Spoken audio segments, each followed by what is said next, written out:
Okay, I thought I'd do a video of one of the guitars that I actually have for sale at lacrosseguitars.com. Um, I've done a number of videos on guitars that were leaving my shop, and now I guess I should promote some of the ones that are for sale. So this is a Fender Custom Shop 1956 Stratocaster in Fiesta Red, and it's a heavy Relic. Now I bought this is a 2013. I bought it a couple years after that, so I've had it quite a few years in my collection now, 4 or so years. And it's a beautiful guitar. It is literally unplayed. I know I unboxed it myself and I played it once just to make sure, well, to see what it plays like.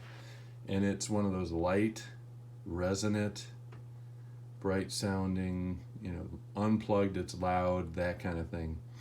And it's a beautiful guitar.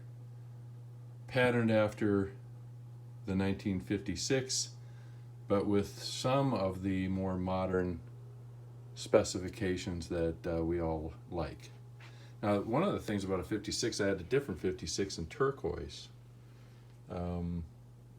It had the flat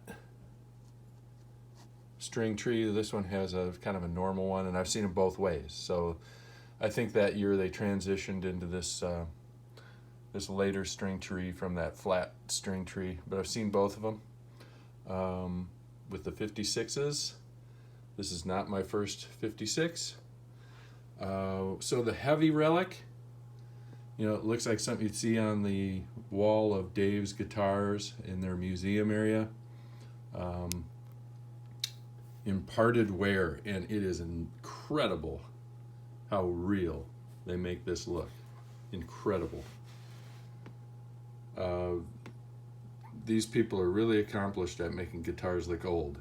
And I got to tell you, originally I kind of had to be drugged to the vintage thing, the Relic. I liked new guitars. I didn't want to walk out of the shop with a guitar that had a scratch on it and that kind of thing. I was going to put enough of those on myself, walking around with it around my neck in the house. But I kept looking at the Relics at Dave's and seeing them online, and because other men love them, eventually I had to have one. So it's something that I've grown into. And I started off with a light Relic, and then I got the Taos Turquoise 56, which was a kind of a medium Relic, and kept going back to the heavy Relic and this one. And so I bought it. I was hoarding guitars at the time. And so this has been in my collection for several years. It's unplayed except for once by me that I know of. But like I say, I unboxed this. And it's got all that beautiful induced wear on the fretboard, the dings and wear that they've imparted on this to make it look like something from 1956 that's been played throughout the years and well loved. And I tell you what, it is just miraculous how they were able to do that. I've seen a lot of older guitars, and the Fiesta Red is my favorite color. I've said that before. My first guitar I bought at Dave's when he was on Ward Avenue in La Crosse, 1984, was a Fiesta Red Japanese, a JV. And he had an interesting story about a guy apparently from Iowa who's sanding off the made in Japan, and I guess trying to sell them as American Stratocasters. And Dave didn't sell it to me like that. He disclosed that it was a Japanese model, but that red, and it's more orangey in those early Japanese models, those JV models. So I just couldn't get it out of my mind, and I bought it. My dad bought it for me. So it has a special place in my heart. If you look at the history of the JV, the Crickets thing, you'll find some. If you look at I said JV. If you look at the history of the Fiesta Red in the Stratocaster, it was a custom color, and I think gold was one of the appointments that were sought after in some of the original models, but they also came with the nickel, and nickel's what I like on that Fiesta. So that's what my earlier JV Fiesta has, and this is what I like. That's what's on here. You can research all of the specifications for this guitar with the serial number. I've looked it up, and what I'm finding is that the 2013 Heavy Relic Stratocasters 5106 frets, so they're the taller vintage frets, which are great. That's my preference. That's what I refretted my early JV with. It has custom shop pickups, whatever that means. They're very nice, that I can tell you. Some of the 50s models had the fat 50s, I think they call them, but these they call custom shop pickups.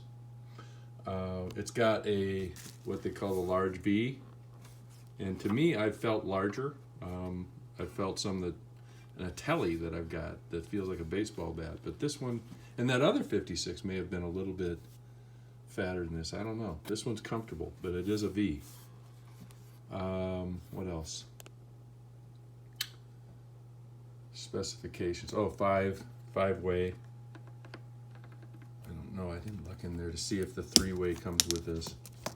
Why you'd want to put a 3-way in there, I have no idea. But all of the original case candy, whatever that the guitar came with, is here. Oh, well, they have a replacement. That's something I didn't know. They have the original bone nut there inside of that package as well. That's something I've just seen.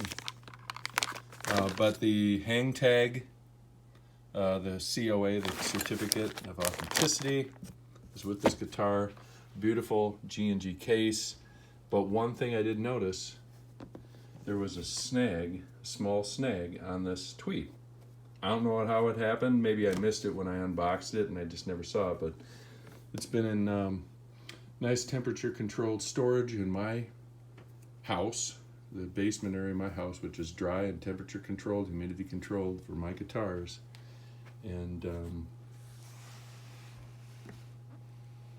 it's in beautiful, beautiful shape.